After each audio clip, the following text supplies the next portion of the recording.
స్వామి సన్నిధానంలో ఉదయం 8:30 అవుతుంది. స్వామి సన్నిధానంలో భక్తులైతే ఎవరు కనిపించే పరిస్థితి లేదు. ముఖ్యంగా ఉదయం 10-11 గంటల ప్రాంతంలో అయితే వచ్చే అవకాశం అయితే ఎక్కువగా ఉంది. ప్రస్తుతానికైతే ఖాళీగానే దర్శనం ఇస్తూ ఉంది.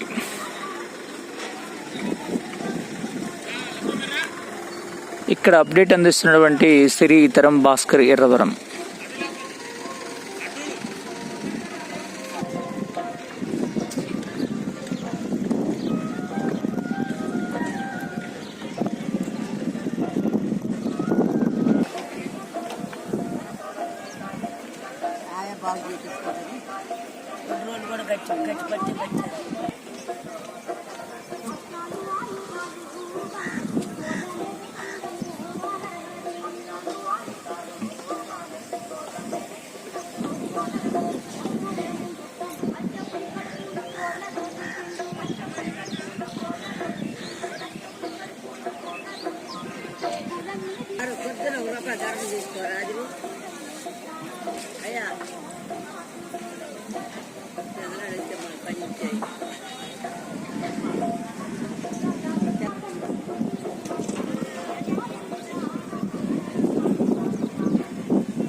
ఆలయ ఎదురు భాగంలో ముఖమండపం నిర్మాణం అయితే నడుస్తుంది. కాంక్రీట్ డ్యామే ఇక్కడ కాంక్రీట్ సంబంధించినటువంటి బెడ్ అయితే ఇక్కడ కనిపిస్తూ ఉంది.